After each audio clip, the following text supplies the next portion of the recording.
आप सबको जय मसीह की। प्रभु यीशु मसीह के पवित्र जलाली मधुर मीठे नाम में प्रभु आप सबको बहुत बहुत आशीष दे। प्रभु आपकी आत्मिक उन्नति बढ़ोतरी करे मेरे प्रियो, क्योंकि हमारे परमेश्वर के जैसा कोई भी नहीं है।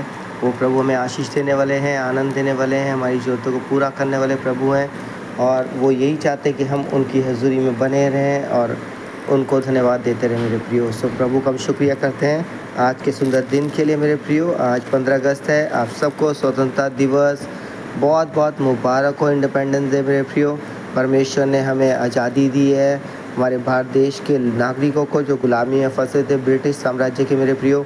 परमेश्वर का बहुत बहुत शुक्रिया करते हैं कि प्रभु हम सबको आशीष देने वाले, सामर्थ देने वाले हैं मेरे प्रियो। और उन शहीदों के लिए धन्यवाद करते हैं मेरे प्रियो, जिन्होंने हमारे भारत देश को प्रभु उन ब्रिटिश साम्राज्य की गुलामी से आज़ाद कराने में मदद की मेरे प्रियो।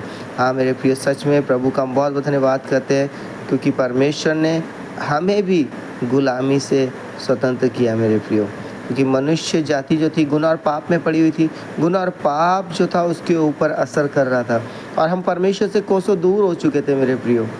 परमेश्वर पिता ने मसीह यीशु के द्वारा हमें स्वतंत्रता दी और यीशु मसीह का बलिदान हम सबको मेरे प्रियो याद रखना चाहिए। मसीह यीशु का लहू जो हमारे लिए बहाया गया है हमारे गुनाह और पापों से छुटकारे के लिए, क्योंकि पाप के कारण हम गुलाम थे। पाप ने हमें गुलाम बनाया हुआ था, व्यभिचार ने हमें गुलाम बनाया हुआ था मेरे प्रियो। और हमारे धर्म के काम मैली चीज़ों के समान थे। कोई चीज़ हमें उस गुलामी से छुड़ा नहीं सकती थी, लेकिन सिर्फ और सिर्फ यीशु मसीह के लहू की तरह आप और मैं आज़ाद है, स्वतंत्र है मेरे प्रियो। और इसीलिए तो गलतियों 5:1 में लिखा है, मसीह ने हमें स्वतंत्रता के लिए स्वतंत्र किया है और फिर से हम दासों के गुलाम ना बने मेरे प्रियो। सो आज मसीह के द्वारा हमें स्वतंत्रता मिली है और गुनाह और पापों से मेरे प्रियो। लेकिन प्रभु का धन्यवाद करते मेरे प्रियो कि परमेश्वर पिता ने हम सबको ये मौका दिया कि आज हम भारत देश में रहकर आज स्वतंत्रता दिवस मना सके। प्रभु का धन्यवाद हो मेरे प्रियो, परमेश्वर पिता का धन्यवाद हो इस सुंदर घड़ी के लिए, सुंदर समय के लिए, क्योंकि पूरा भारतवर्ष आज इस स्वतंत्रता दिवस को मना रहा है और हम सब भी आनंदित हो मेरे प्रियो, क्योंकि परमेश्वर ने हमें स्वतंत्र भारत में रखा है और हम सब भारत देश के वासी हैं मेरे प्रियो। हम सबको प्रेम के साथ रहना है, हर एक जाति समूह के लोगों को मेरे प्रियो, क्योंकि मसीह यीशु भी यही बताते हैं, आपस में मिलकर प्रेम से रहो मेरे प्रियो। सो प्रभु आप सबको बहुत बहुत आशीष दे। आइए आज के वचन को हम देखेंगे, यूहन्ना उसका 8 अध्याय। यहाँ पर इस प्रकार से लिखा है, व्यभिचारिणी को क्षमा। यूहन्ना 8 अध्याय। परंतु यीशु जैतून के पहाड़ पर गया। भोर को वो फिर मंदिर में आया। सब लोग उसके पास आए और वो बैठकर उन्हें उपदेश देने लगा।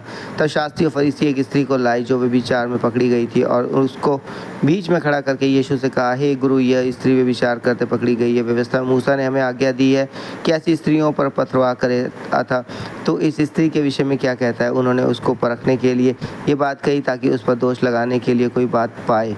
परंतु यीशु झुककर उंगली से भूमि पर लिखने लगा। जब वह उससे पूछते ही रहे तो उसने सीधे होकर उनसे कहा, तुम में जो निष्पाप हो वही पहले उसको पत्थर मारे। और फिर झुककर भूमि पर उंगली से लिखने लगा। परंतु वह यह सुनकर बड़ों से लेकर छोटों तक एक एक करके निकल गए और यीशु अकेला रह गया और स्त्री वहीं बीच में खड़ी रह गई। यीशु ने सीधे होकर उससे कहा, हे नारी, वह कहाँ गए? क्या किसी ने तुझ पर दंड की आज्ञा ना दी? उसने कहा, हे प्रभु, किसी ने नहीं। यीशु ने कहा, मैं भी तुझ पर दंड की आज्ञा नहीं देता। जा और फिर पाप ना करना। यीशु जगत की ज्योति।